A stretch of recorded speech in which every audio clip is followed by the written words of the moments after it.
Welcome to DriverDTrains. Thanks for stopping by. I'm your host, Driver D.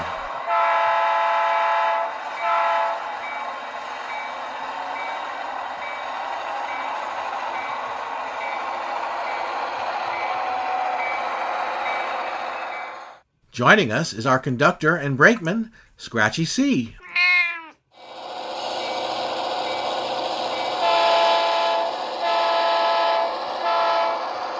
In this video, I'll take you through the process and show you how I designed the D-Saver, the small 1 foot by 6 foot switching puzzle layout I built on a shelf.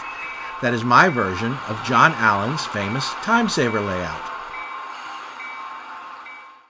If you haven't already seen my previous videos, please check them out. In my second video, A Model Railroader's Journey, I explained why I decided to build a small HO scale, shelf-sized switching layout so that I could get my trains out of the closet and back on the track.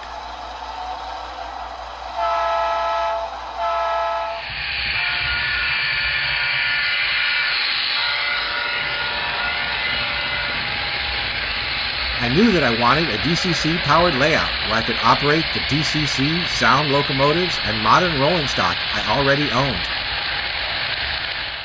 However, the layout had to be small, compact, and sturdy enough that I could store it away in a closet or stand it in a corner when not in use.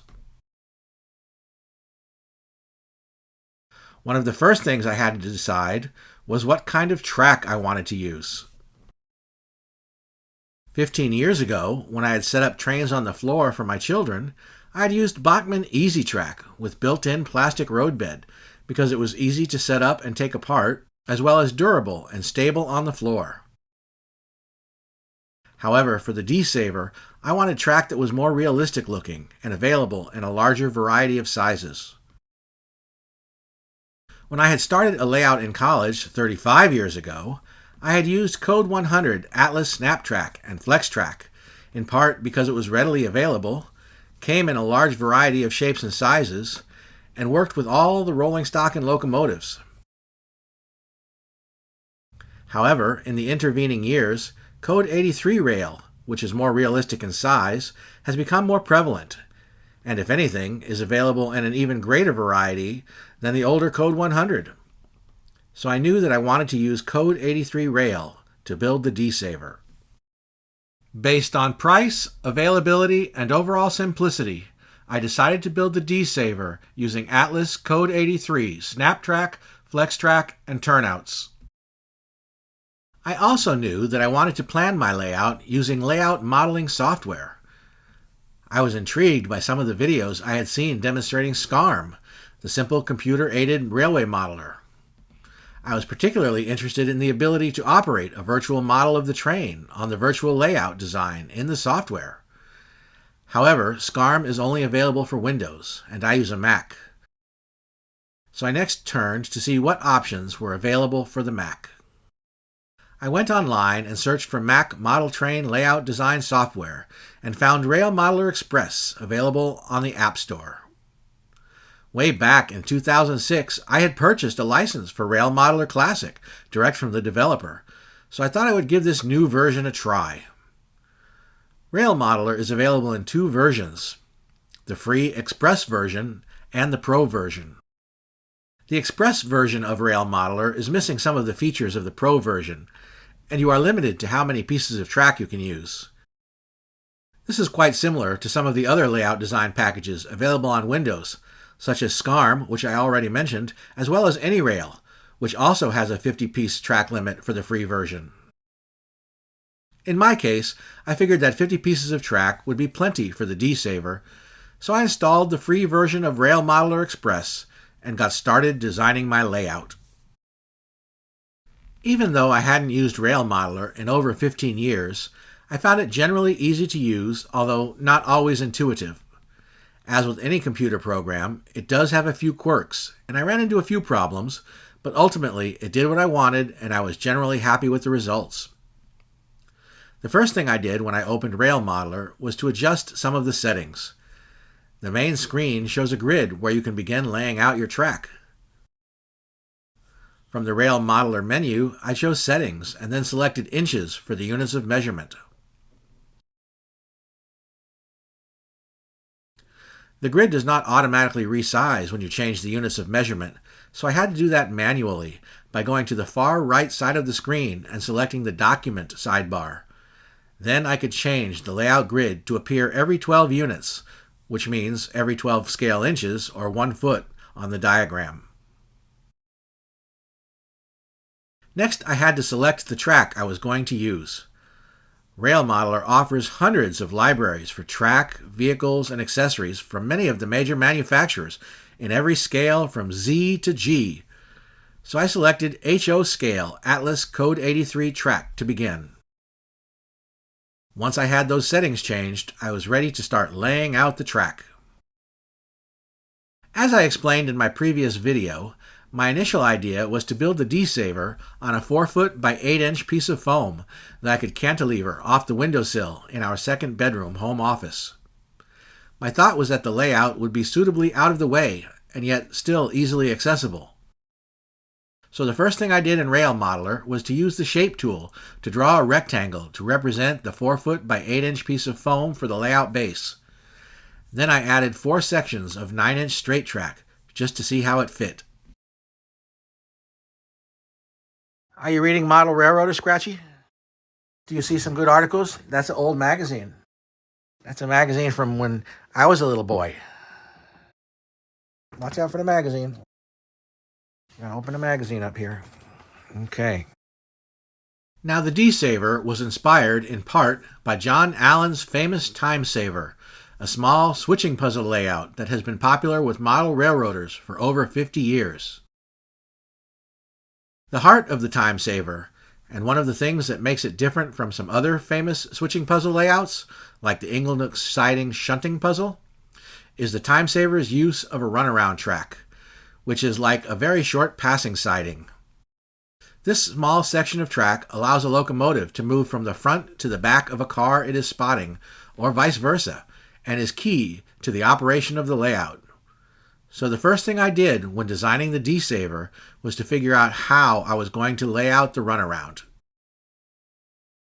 Atlas HO Scale Code 83 track features several different types of turnouts. The most basic is the snap switch, which features a curving 18-inch radius turnout. These types of turnouts have been around forever, and most train sets that come with turnouts, including the ones that I had as a child, come with these types of switches. The problem with a curving turnout is that they lead into a curve, and if your intention is not to curve, but instead to create a parallel track, then you have to add a curve in the opposite direction of the switch to straighten out, which results in an S-curve in the track. Trains hate S-curves, and they cause huge numbers of derailments because the train cars can't follow each other through the bends of the S-curve. So I knew that for the D-Saver, I would not be using snap switch style curved turnouts. Straight turnouts come in a number of different sizes and are numbered based on how sharply the diverging track breaks away from the straight route.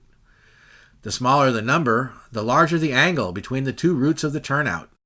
Generally speaking, the larger the turnout number, the easier it is for your train to get across, which helps to improve reliability and decreases the odds of a derailment. Atlas HO Scale Code 83 turnouts come in number 4, number 6, and number 8 sizes, so I decided to start with number 6. I laid out a left-hand and a right-hand turnout facing each other and connected them with some straight sections of track. I then looked at how to connect the diverging routes to make the runaround. The diverging route of a number 6 turnout diverges from the straight route at an angle of approximately 9.5 degrees. For the trigonometry nerds, you'll know that that's the inverse tangent of 1 over 6. Atlas does not offer a 9.5 degree curved section of track, but the 1/3 of an 18-inch radius curved piece at 10 degrees is likely close enough. However, RailModeller also offers the layout designer the ability to create their own curve from FlexTrack, so I decided to try that. Using a piece of FlexTrack, I selected RailModeller's option to bend it to a curved shape, then specified the radius I wanted, 22 inches, and the desired angle, 9.5 degrees. This resulted in a curve for the number 6 turnout that allowed my runaround track to parallel the straight route. I then connected up the sections and decided to see how it would look with a car on the track. RailModeller doesn't offer any libraries for locomotives and rolling stock, but there are some generic railcar symbols in a few different lengths. I selected the 8-inch car, which would be 58 feet in HO scale, which sounded just about right for most of the rolling stock that I wanted to run. Once I placed a couple of cars on the track, I realized that I needed a little more space between the main line and the runaround, so I increased the lead between the turnout and the curve from 2 inches to 3 inches. I connected the ends of the facing turnouts with a shortened piece of flex track and placed the entire assembly on the rectangle that represented the layout board. Unfortunately, the runaround made with the number 6 turnouts spanned nearly the entire length of the space I had available, with not even room for a section of track leading into the turnouts. That was not going to work. So I went back to the digital drawing board and tried again using the smaller number 4 turnouts. I used the same process as I had before, tightened the radius of the small curves that connected the turnouts to the runaround to 18 inches, and placed the entire assembly on the layout board. This time I had room for a 9-inch piece of straight track on one end of the runaround. This was a little better, but still not usable. I tried a few other ideas, such as having a few trailing sidings, similar to Inglenook, but then I decided to take one of the turnouts and turn it around to connect its diverging route to the other turnout's diverging route. This had the advantage of creating 2 parallel tracks in a short space and didn't require a separate curve. I also found that if I added a short 2-inch piece of track between the diverging routes of the 2 facing turnouts, that the ends of their straight routes aligned, and the space between the tracks was more than sufficient to allow cars to be on the 2 tracks side by side at the same time. Encouraged by this progress, I made a duplicate copy of my crossover and added it next to the first one, with one section of straight track in between, then finished the assembly with a couple of sections of straight track at the ends.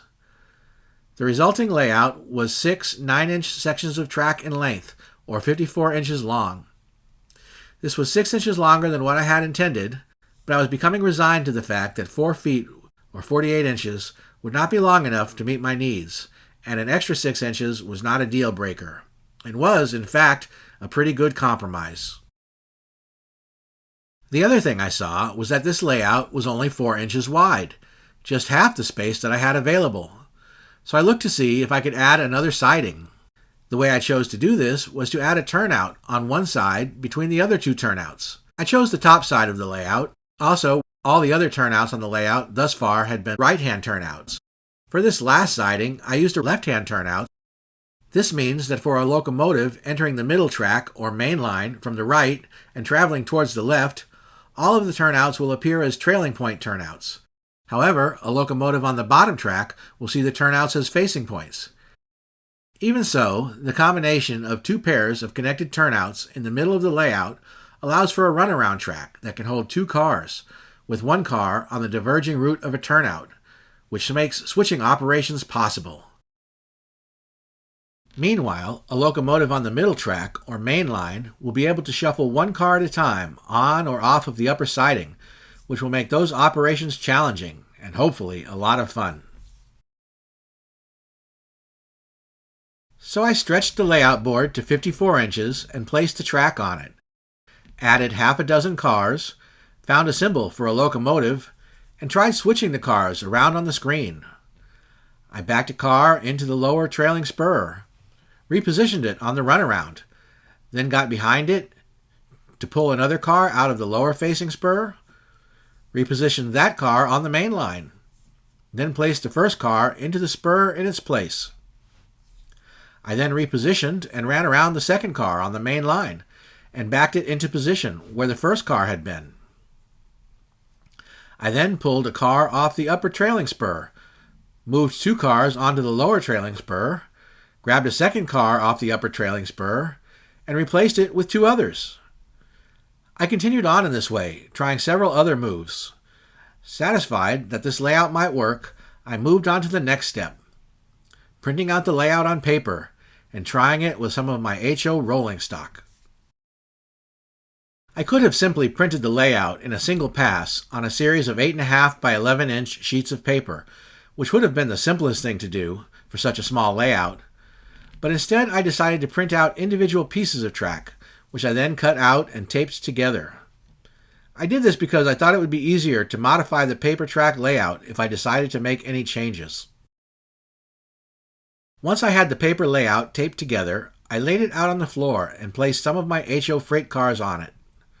For the engine, I used a folded paper locomotive I picked up a few months prior from an information booth at a local train show.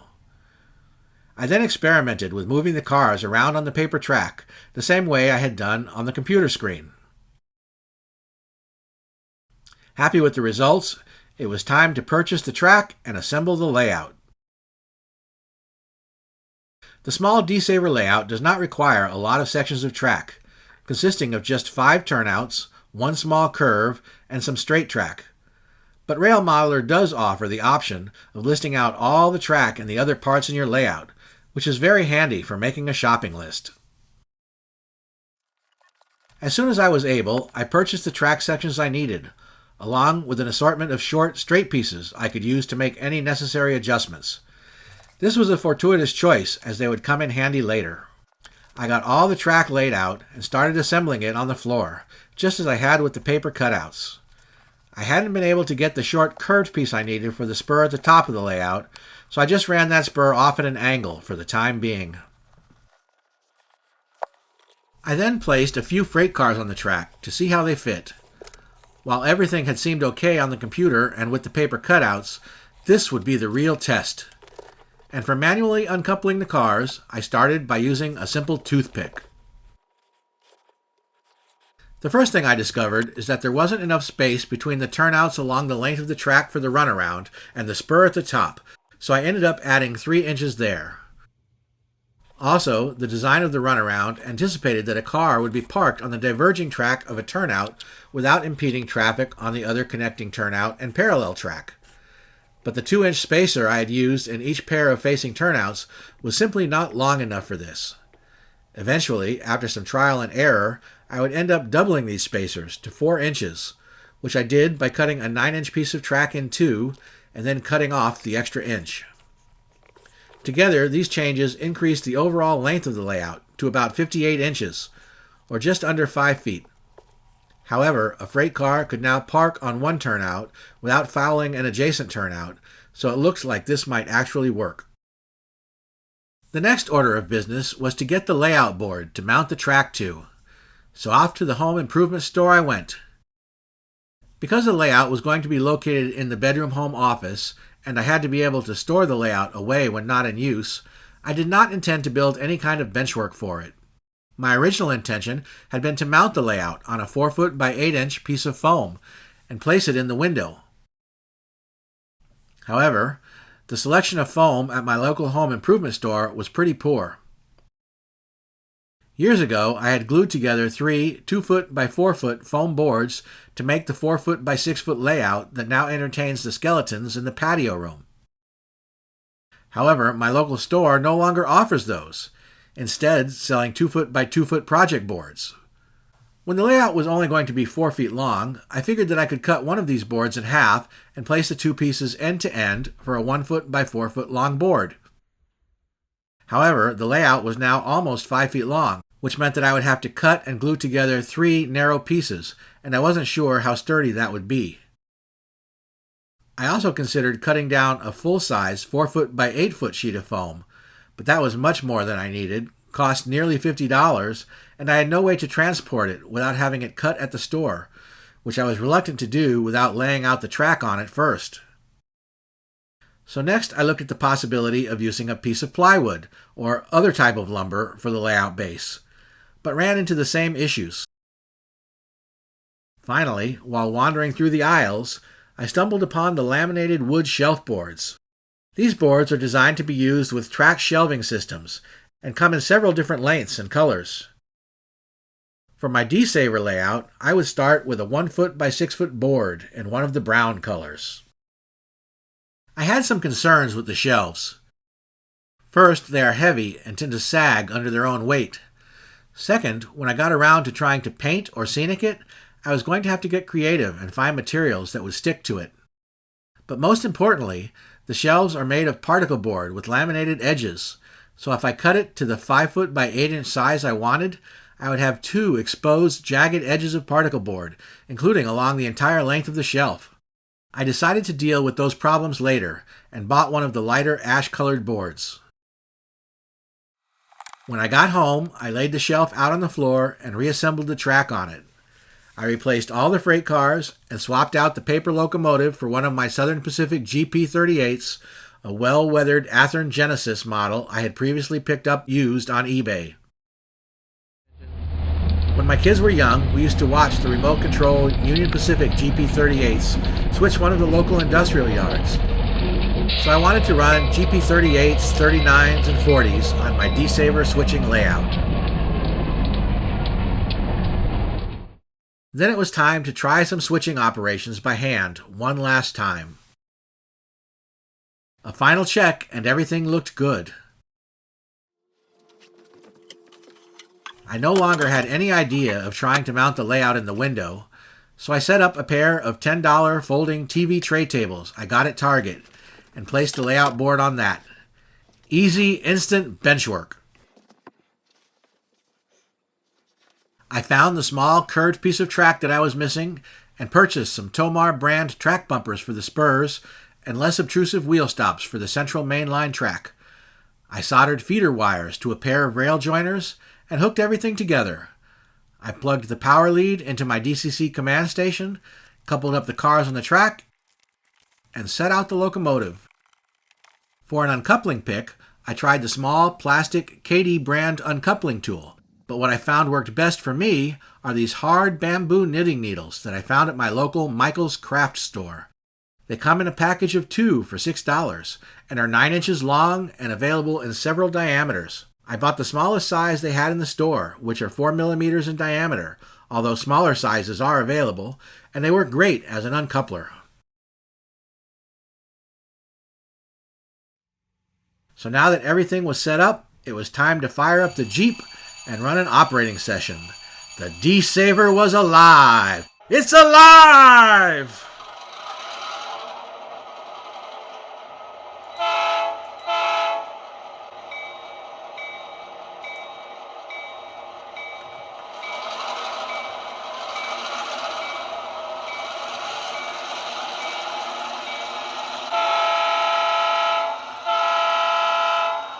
Look at it go, Scratchy! Look at it go!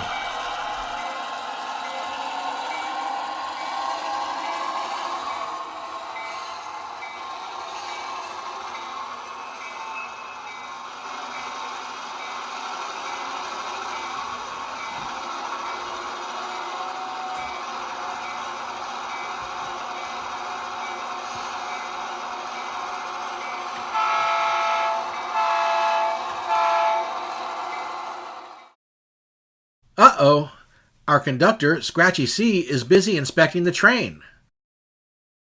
What's that, Scratchy? The layout needs more props? Like a stage set needs props for its actors, a model train layout needs props for its trains. I will eventually paint and ballast the track and add some dirt, weeds, concrete, and asphalt to the layout, as well as maybe a removable structure flat. But for now, I placed a few trucks and shipping containers by the track to add some interest. I also decided to use the entire 1 by 6 shelf board and not try to cut it smaller, so I had a bit of extra room to work with. I already had some extra track on hand, and this allowed me to add one more facing point spur off the existing spur at the top of the layout. While I plan to eventually add operations on this spur as a kind of bonus level for the switching puzzles, at the moment it is just there to provide visual interest and park a few freight cars. Next, I decided to make a backdrop for the layout. I bought a 3-panel, 36 by 48 inch foam core presentation board, cut off the wing panels, and taped them end to end. I stitched together and printed out a photo of a warehouse on several sheets of paper and taped them to the foam panels. I set this behind the layout, but it tends to fall onto the track and otherwise get in the way, so I'll revisit that idea at a later date. Finally, the last thing I added was some light for the layout. I bought the cheapest single-tube 3-foot LED shop light I could find at my local home improvement store and suspended it from a pair of coat hangers hooked onto the doors of a cabinet. It's not pretty, but it works and gets the job done, so I can see the couplers down between the freight cars. And that's how I designed and built the D-Saver.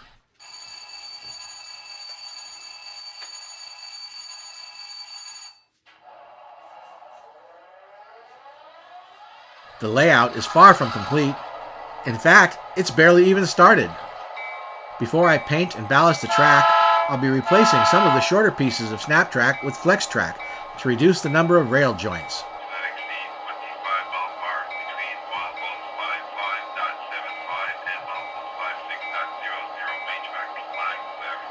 I also need to add additional feeder wires to the layout for improved electrical reliability.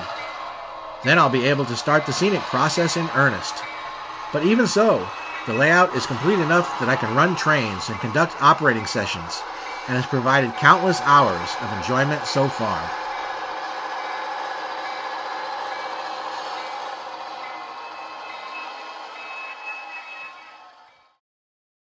In my next video, I'll show you how I control my trains, how I assembled a DCC command station using an Arduino Mega microcontroller and associated hardware, and how I installed DCC-EX software onto the Arduino and Y-Throttle apps on my phone and tablet to run my trains and control the layout.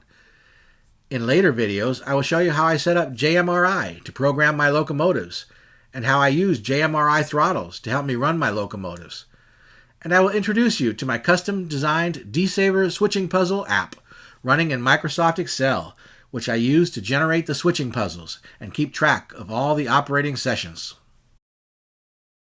And just like the layout itself, I have lots of upgrades planned for the DCC system as well as the D-Saver app. So be sure to subscribe to the channel, like the video, and hit the notification bell so you won't miss the next installment. Lastly, before I go, I'd like to highlight 2 more of the model railroaders here on YouTube that inspired me to design the D-Saver and start this YouTube channel. First up today, I'd like to give a shout out to Joey from Late Night Model Railroad. Hey everyone, Joey here. In this video I'm going to show you how I took a bunch of this stuff and turned it into this. Joey's got dozens of great, useful videos on his YouTube channel about a whole variety of topics, from designing a small switching layout to building bench work, weathering models, and creating scenery. He'll even show you how to build a beer flight. And like myself, Joey also returned to the hobby after an extended time away. Be sure to check out Joey's channel, Late Night Model Railroad. You can find a link in the description, as well as on my channel's page. Next, I'd like to mention Humancity Junction out of New York City. When I was researching John Allen's Timesaver, I found Humancity Junction's in-scale Timesaver shelf build, which gave me a lot of ideas. But I also found over 100 videos on the channel, plus regular live streams every Tuesday. Hello, model citizens. Welcome to Humanity Junction. Tonight, we're going to talk about whether I should tear out the layout that is barely started to start over and build a completely new layout. So be sure to head over to Humancity Junction and take a look. That about wraps us up for today. Well, Scratchy, does everything meet with your approval so far? Are you ready to run some trains? All right then. All aboard!